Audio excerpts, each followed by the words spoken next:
দেশে সংস্কার, সুশাসন ও গণমাধ্যম জবাবদিহিতা নিয়ে যখন সরব সচেতন মহল, সেই অগ্রগতি যাচাইযোগ্য করতে চালু হলো রিফর্ম ট্র্যাকার নামের বিশেষ পোর্টাল, যার উদ্যোক্তা নাগরিক প্ল্যাটফর্ম ও ইকোনমিক রিপোর্টার্স ফোরাম ইআরএফ। বৃহস্পতিবার এ বিষয়ে সমঝোতা স্মারক স্বাক্ষর অনুষ্ঠানে গণমাধ্যমে স্বচ্ছতা বাড়ানোর কথা বলেন আলোচকরা। জানান, তথ্যভিত্তিক রিপোর্টিংয়ে সহায়তা করতেই এই উদ্যোগ।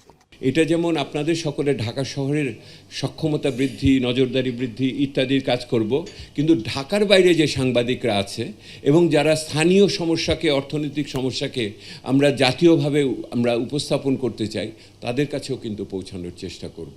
মিডিয়ার আমলাতান্ত্রিক প্রভাব থেকে বেরিয়ে আসার দাবি ওঠে আলোচনায়। অর্থনৈতিক সমস্যা নিরসনে বিজ্ঞাপন ব্যবস্থার সুষম বণ্টনের কথা বলেন আলোচকেরা।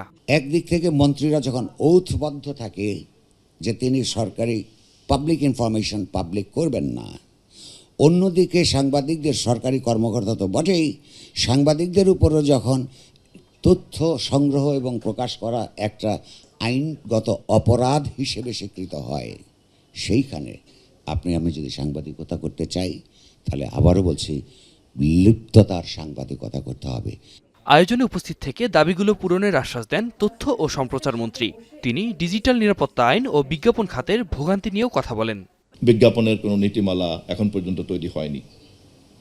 তারপরে ধরেন সার্কুলেশনের সংখ্যা জানতে চাইলে পরে কেউই সঠিক বলতে পারছেন না, এবং খুব একটা অঘোষিতভাবে, একটা সমষ্টিগতভাবে কিন্তু প্রতারণা চলছে। ডিজিটাল সিকিউরিটি অ্যাক্টকে আমরা পুনর্মূল্যায়ন করতে চাচ্ছি।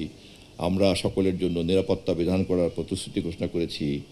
আমরা মিডিয়া রিফর্মস কমিশনকে ব্রিটিশ অফকম সিস্টেমের আদলে এটাকে কি করে পুনর্গঠন করা যায় সেটা নিয়ে চিন্তা করছি। অবসর ভাতা কাঠামো ও তথ্য প্রাপ্তির ভোগান্তি দূর করারও আশ্বাস দেন মন্ত্রী। আমরা অবসরপ্রাপ্ত সাংবাদিকদের ভাতা, সেক্ষেত্রে কে সাংবাদিক, কে সাংবাদিক না, কিভাবে অবসরপ্রাপ্ত হবেন, কত বয়সে হবেন, কোন কাঠামোতে এটা নির্ধারণ হবে। ফলে এটা একটা, এই ফাইলটা অলরেডি আমি দেখলাম, আমি আসার পরেই হাত দিয়েছিলাম। সাংবাদিকতার নামে অ্যাক্টিভিজম থেকে আলাদা থাকার আহ্বান জানান মন্ত্রী। তারা এটা নিয়ে কাজ করেছেন বলে আমাকে তারা জানিয়েছেন। আতিক মেজবা লগ্ন, এখন, ঢাকা।